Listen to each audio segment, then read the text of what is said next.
You're listening to the Cricket Podcast. Hello, everyone, and welcome to the Cricket Podcast, where we're looking forward to a green seamer as India gets some warm-up cricket in before the World Test Championship final.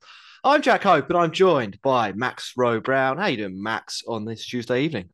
Hello, Jack. Yeah, very good. Thank you. Likewise, looking forward to another Ahmedabad desert. Should be a laugh.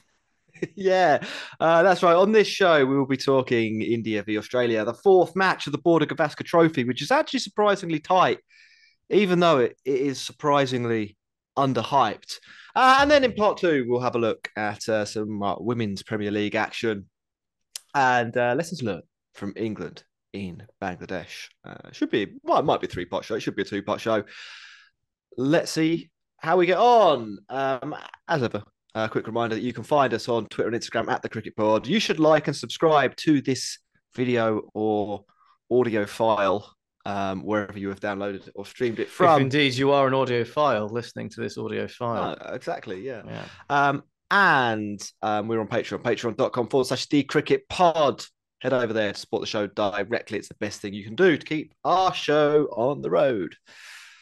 Australia v India then, Max. There is one more match left at the Ahemdabad Narendra Modi Stadium, Spaceship. The Modi Dome. Yeah. The Modi Dome, as we call it. Let's talk about the game in a second. So the first thing that I wanted to cover off on this Giant billboard. Right, we've got the giant billboard, but building on the giant billboard. So if you don't know the backstory to this, he didn't name the stadium after himself, but the stadium, the Narendra Modi Stadium, is named after the current Prime Minister of democratically elected Prime Minister of India, which is quite a bold, it's quite a power move. I think we'd say. At the moment, the Australian Prime Minister Anthony Albanese is over in India, and I think the intention is that they are going to go attend this match together. Max, I know you've seen the billboard. That is one thing, and you know we can talk about the billboard if you like. The other thing is though the decision by authorities, let's say. I wouldn't like to speculate who which authorities or who's ultimately accountable for this. But basically, something like 85,000 tickets have been set aside for families and locals and students. Yeah, to come along and attend this match. Effectively, it seems to provide a staged audience for not just the game by Albanese. Not just a staged audience of a certain size, Jack, to perhaps rival the current record held by what country, Jack? What country could you find the record attendance for a test match? Oh, I don't know. Is it India? It's Australia. It's the MCG. Oh, is it? Oh, okay. It's like 90, okay. Is that what it is? It's like 91,000. Yeah. So, this is my first big note. Yeah. Giant crowd. I just thought. Obviously, the story broke, a few days ago. There's a lot to talk about in the cricket. We'll get to all of that, but it's just such an extraordinary move. I thought by. by the authorities to make this decision to, put on what is effectively a political rally with a test match attached to it. I don't think there's another way of putting it. It really rankled, and I know we're going to get comments in the YouTube comment about sort of drawing attention to this. Stay away from politics. Stick to cricket, man. But I was going to say, and all of those comments will be from exactly the sort of person who will say politics and sport shouldn't matter, or shouldn't mix, rather, about a situation which is literally about the archetypal politics and sport mixing. Pretty jokes. We'll see how it comes off. I think we're going to try and do a show off the day one, so I'm sure we'll talk about it in a little bit more detail then. I think it's slightly cringy. I think it is. I suppose the broader point is that engagement's positive, isn't it? Well, is it? I feel like it is. I don't know. There's something that just doesn't sit that comfortably with me. A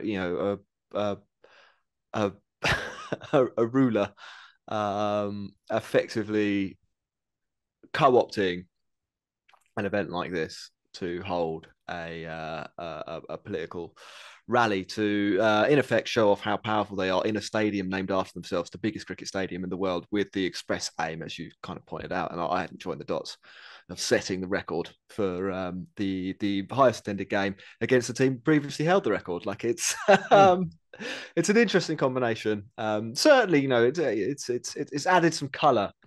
It's added some colour to proceedings. No, I like it. It's flair. Why not? Okay. Right. Yeah. And then there's obviously the big billboard as well. Max, what else do we need to cover off on this? And we should probably get to some cricket now. Yeah. And the only other thing, last thing I'd say on that, I do think it's kind of odd that this has been known apparently for quite a while that this was happening and that there were problems for ordinary cricket fans. And that's who we're standing up for, the ordinary cricket fan. Some of whom will be Australian on tour, some of whom will just live in Gujarat and want to go to this cricket, and they now can't because of what? I'm just gonna say it. I think it's a bit of a vanity project. I feel a bit like they're the people that have missed out. Yeah, and nobody's really said anything about this. Nobody has really said anything about this. Like it's just not been picked up by. I mean, obviously, it has been picked up to some extent because we've both read. Because we're talking about it, yeah. But they are exclusive. It's not. None of the mainstream individuals broadcasting. It's been conveniently ignored, hasn't it? Yes. Yeah. There is a convenient silence. Anyway, cricket, Max. Where do we want to start? Yeah. Well, why don't we segue from the concerns about whether fans will get to see the game by saying that taking more than a third of the allotted time for this test match to be for these tickets is going to cause a real problem, isn't it? For anyone who wants to maybe see some cricket on day 4. So that's what we're saying. Is it? I mean, like it is a segue. It's a segue without explicitly shouting it out. You're expecting a desert, a dirt bowl. I am a cobra. So what I've read is that there were 2 pitches that were potentially to be used. Dummy pitch. Undercover. One substantially drier than the other. Yeah. The theory is, this is not my theory, that is mine. It is a theory that I've read. So please don't shoot the messenger. The theory that I came across was that one pitch was the slightly greener one on the back of Rohit saying it would be nice to see some more seamer-friendly pitches if India had won in indoor. And the other one is if they need to win this game and is a lot drier. So the drier one is the one that they're going with from what we can tell around the players spending more time standing around that pitch than the other one. So we will see what happens. But it's a bit risky, isn't it, Jack? Don't you think? After the last test, or are we putting that after we were chatting about it with Dan? Are we putting it in luck category and that lightning's not going to strike twice? Yeah, let's might as well dive straight into pitches. I haven't really got any team news. I have just prepared notes on the pitch. Yeah, Cummins is still out, so Smith is still captain. I think that's about all the news. Yeah, I did think, like, should we do a relatively banal cricket show, or should we just pick the 2 most controversial topics and talk about them for 20 minutes? I thought about that, we went with the pitch. Yeah. Right. What? So your question is it potentially a bit risky for India to prepare a pitch which I mean, might not be as bad as indoor? And by the way, that pitch was rated as poor by the ECB. Yeah, they are going to appeal it, so it will be overturned because that's what happens. Yes, but like there is, I would say, fairly common consensus that was a terrible pitch. It's interesting though, isn't it, Max? On this that it's when India get bowled out for under 150 twice that the pitch is bad. The other ones, we were all right with that. But this particular one is, that indoor pitch was... Yeah, when it's so bad that the people it's supposed to be advantaging have the advantage. Yeah. That's when we draw the line. Like, it can only be so bad that that you know, 8 of the 9 Indian top order won't score runs. If they all don't, then that's impossible. Like, you know, that pitch you have to draw a line somewhere, don't you? It's like, but anyway, yeah, like that's a slight digression. Do I think it's a risk? I do think it's a little bit of a risk. I would say that we talked about this at length on the last podcast, didn't we? And some people won't have listened to that because India lost. They may not have. Yeah. And I think I on that show said that I thought there was quite a lot of luck involved in Australia's victory. I think I said that they didn't necessarily plan that, you know, quite clearly their plans for the series hadn't come off and they just thrown together a team and it sort of all came together. Then they had, you know, India prepared the worst pitch imaginable and ended up on the sharp end of a good spell from a guy who's played like 6 times ever in first class cricket, and and Nathan Lyon, who in fairness is an extremely talented bowler and has been excellent historically in India. Anyway, they ended up on the wrong side of that. And I think I said that I didn't think that would happen again. I think I'd maybe reconsidered that slightly. I think in the immediate aftermath, I'm not sure I personally gave Australia enough credit. I think they did play quite well, and I think they did handle the conditions ultimately better than India were able to handle them. You know, there was a bit of luck. I don't think their plan for the series clearly hadn't come off, but what they ended up with, actually, I can see working again in an environment where the quality of the pitch does bring the luck factor more into the game. Now, I still think there's a big skill gap here, and I still think India are a lot better, and I still think India are massive favourites going into this final match. And I think if the pitch is as bad as it was in the last game, India would be the favourites to win in that scenario as well. I don't think there's the point at which it becomes a pure 50-50 shootout. I think India, just in all of these conditions, are better. But if you make them really, really extreme, instead of being like a 90-10 favourite, they become an 80-20 It's not like favourite. It's not a linear relationship, is it? There's some cubic relationship going on. But like, you know, if we do, you know, Australia have got some good pieces in place, and I think with a bit of space between the last test and now, we can look at their team and we can say the formula they've stumbled upon isn't a bad one for away teams here. They've got Head kind of doing smash and grab at the top of the order. They've got Khawaja, who isn't doing smash and grab. He's a very capable batter in these conditions and has played excellently. Smith hasn't really come off yet in the series, but you'd probably file him in the Khawaja bracket. Labuschagne's managed to score enough runs to be a factor. He's averaging about 35, which is a pretty decent score at the moment. I mean, he's been bowled off a no ball and all sorts of sort of crazy stuff, and like he looks all at sea, but he's managed to score some runs, and that he always looks all at sea. It's Marnus. And then they've got 3 spinners, and I think even, you know, some people might say, oh, they've got 2 off spinners, and that doesn't make any sense because India have got loads of right-handed. But like in these conditions, like having a guy with the skill of actually, Lyon, well, I think always in these conditions, having a bowler that attacks the stumps, well, that's as an off spinner does for right-handers, is almost as dangerous, especially if you can take the round the wicket angle and get it to turn so much that LBW's into play. It almost, you know, is. And they're slightly different.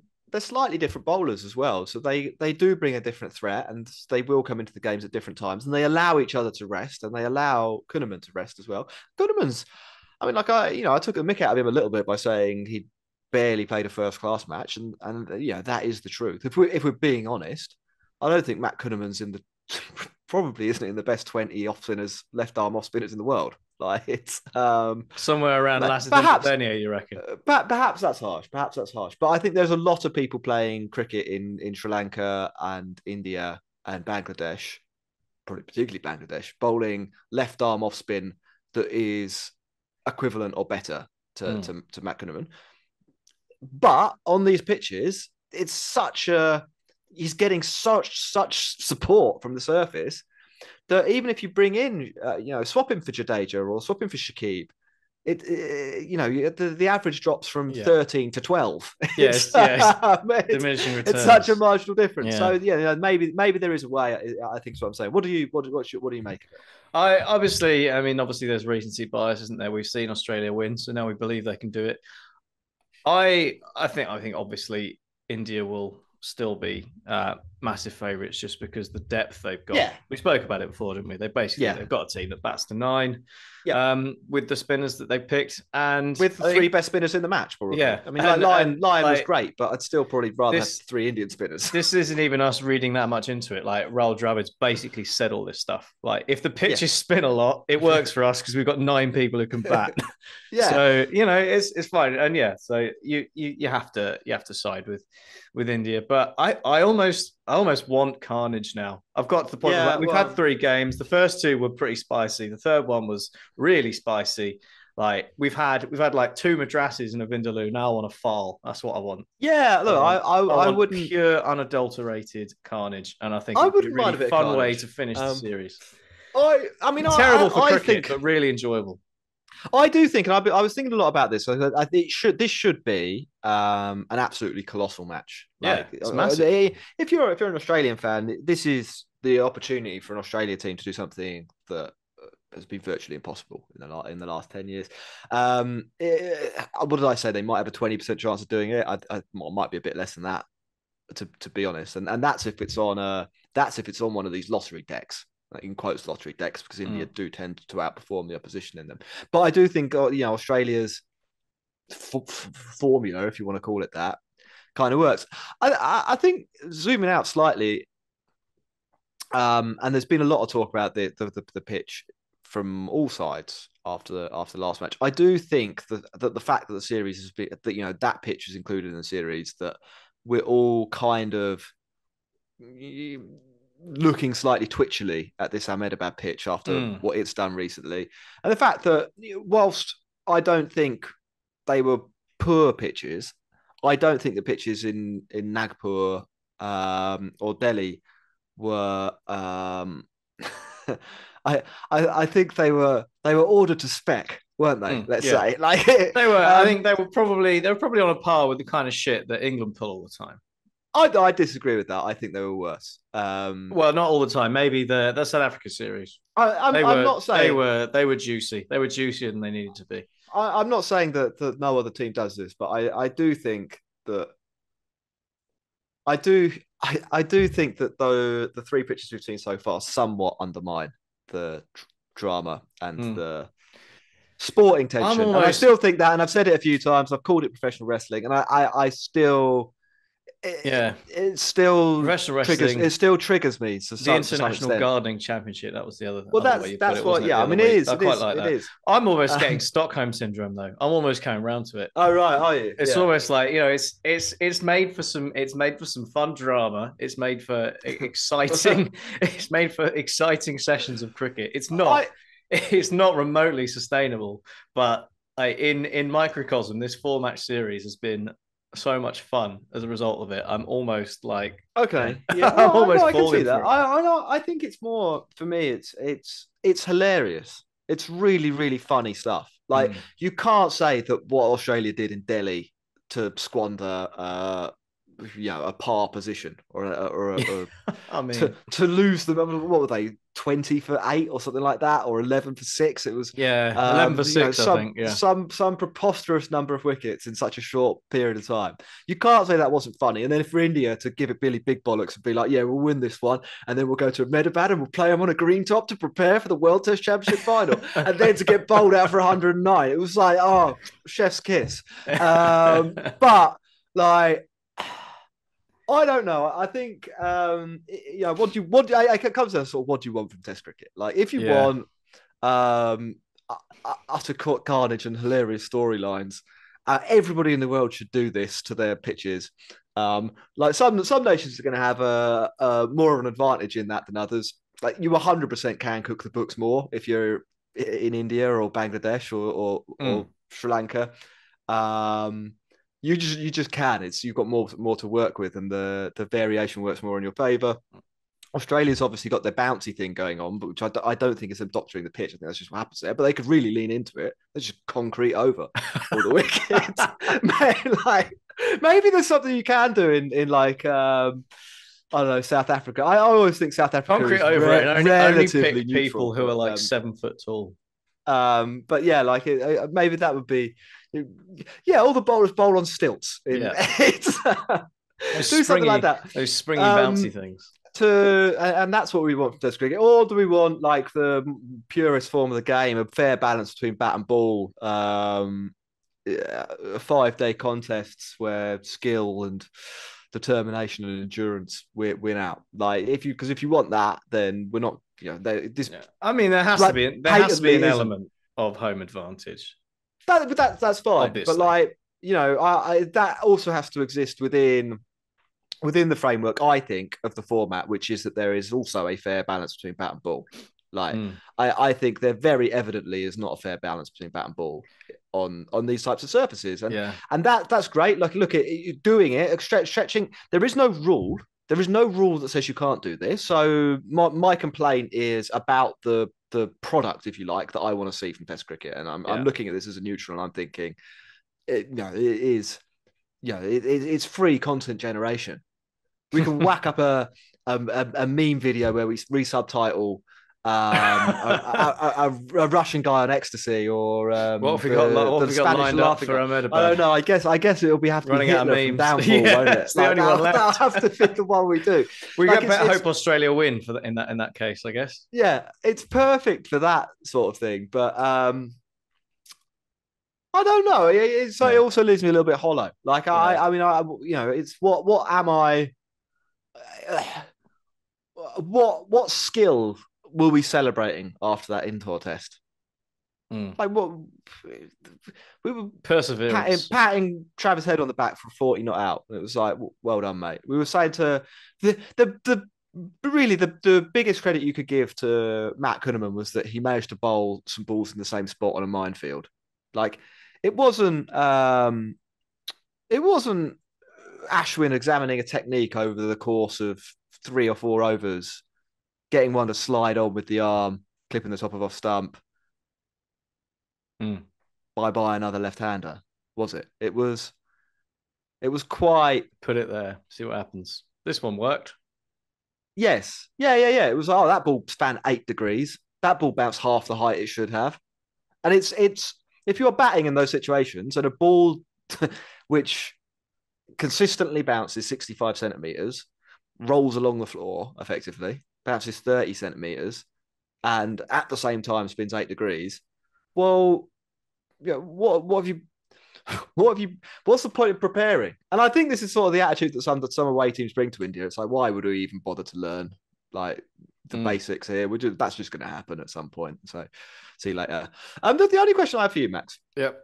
And I think this applies to maybe the future because India have been going down this route for three years, and there's quite a lot of analysis doing the rounds of showing the collapse in batting average of the Indian top order. Kohli going from averaging 100 to 20. Same for Pujara. Even Rohit going from averaging 150 at home to averaging 40. Like 40 is not bad, but it's not 140. And it worked. It worked pretty stupendously well. It's got them to 2 World Test Championships finals, barring some kind of mayhem. Because I think it is still up for grabs, and I think that's why we will see an Ahmedabad Dust Bowl. It has worked. Do we think that away teams turning up with 3 seamers, 1 spinner, batting in a way which is kind of Bazballish, like really tries to exploit anytime the conditions are somewhat easy, just start slogging and hope for the best, see if you can get 200 really, really quickly. And then kind of hoping over a lot of 2-test series, but if it's slightly longer with England or Oz, hoping that you can either burgle 250 and put a good score on the board by slogging, or put India under enough pressure that they might collapse once or twice. So I think what I'm saying is what Australia are doing with three spinners, batting all the way down to those spinners. Is that the blueprint? So nine batters basically. Yeah. Going into the match saying, look, we know that India, you outskill us, but at least with this, we have a chance. Do you think? I think is to cut to the question, that if we're going to see test matches that last no more than 3 days in India from now over the next World Test Championship cycle, that this is a realistic proposition for a team to win maybe 1 of 4 instead of, I think, 1 of 15? Well, so far it's 1 of 3, hasn't it? So the very small sample size that we've got would suggest the answer is yes. I think I'm really looking forward to seeing what England do when it comes to playing away in India with the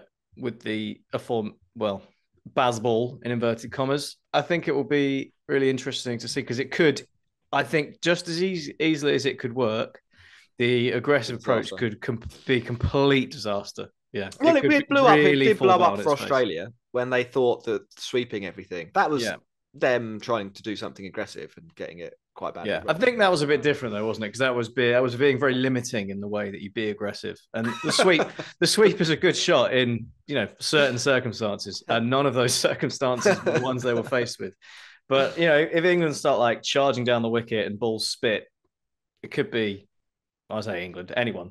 It could be really bad. So I think equal potential for bloodbath and maybe a blueprint. Okay, yeah. I think in the last decade, India at a ratio of 11 wins to every home defeat, according to something on our Patreon Discord that was posted by LOL, which is pretty incredible. And that includes a large period of time where India were grinding teams into the dirt by being better at them at bowling seam, by bowling spin, and by batting. And now it's sort of like we're better at bowling spin, and we have a lot of batters, which is a slightly different approach. But I don't know. I wonder if we'll see that ratio shift if a few teams follow the Aussies. Well, you've got to try something. Like I said, you've got to try something. That's what I think. Some teams turn up to get the India tour over because they know at some point in the future they're going to get a load of cash when India turn up there, and then they're not actually that interested in contractual obligation. They're not. They know it's quite a long shot for them to get away.